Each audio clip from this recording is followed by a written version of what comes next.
braised beef with red chilies. So what I did was I took 4 kinds of red chilies, ancho, New Mexico, arbol, and guajillo chilies, okay? Covered them with water, brought them to a boil, and let them sit for 20 minutes to steep. Then I poured off half the water. And now I'm going to use an immersion blender. I'm gonna puree these. Okay. Is there anyone in this kitchen I did not splash? But basically, it's just a deep red chili puree / liquid, and it's gonna make this beef amazing. So speaking of the beef, I've got chuck roast, and I cut it into big chunks. Okay, so I'm gonna season with salt first, and then I'll add some ancho chili powder, just enough to cover the meat, and then cumin, just about a teaspoon or 2. I'm just eyeballing it. I have a really heavy pot, and I'm gonna add the meat in here.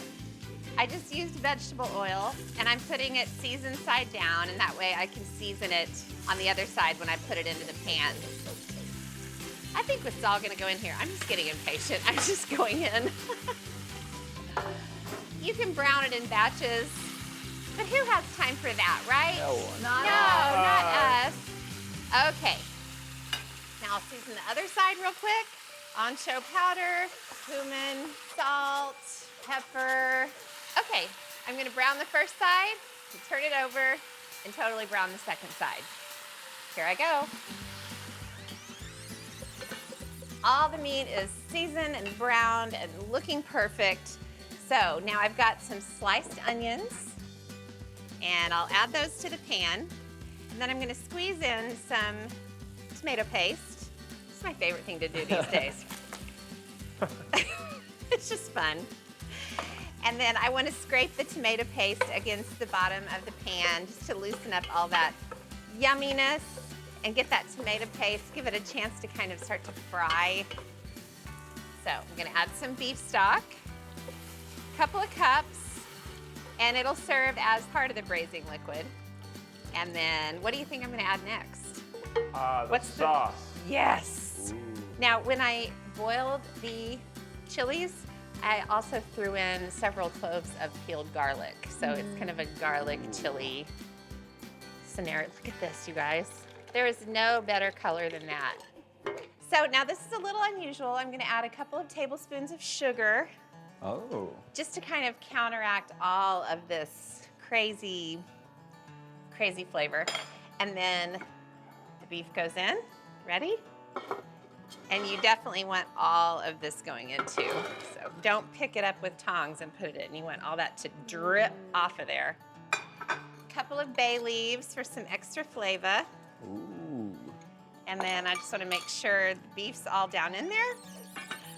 Okay, let's go put this in the oven. Oh, it is a good thing I am a relatively robust countrywoman, because this is a really heavy pot. I'm gonna put it into a 275-degree oven, and it's gonna cook for 3 hours. All right, let's check this out, Alex. Oh my gosh.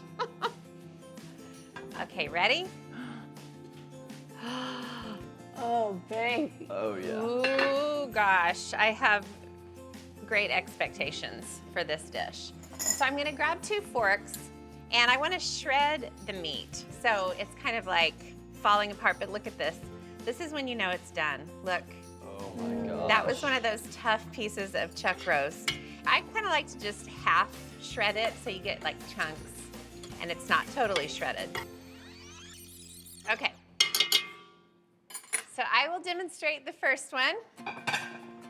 So what ingredients do we have here? Flour tortilla, I blackened them on the stovetop until they got little black bits. And then the point here is to get some of the beef and sauce at the same time. Like you want it to be really, really saucy. Hello, lover. Oh, wait a little bit more. Okay. And then a little bit of cabbage for some crunch. And then some lime, nice little tang and acid. And then some sour cream. How does that sound, guys? So good. And then cilantro. Oh, wow.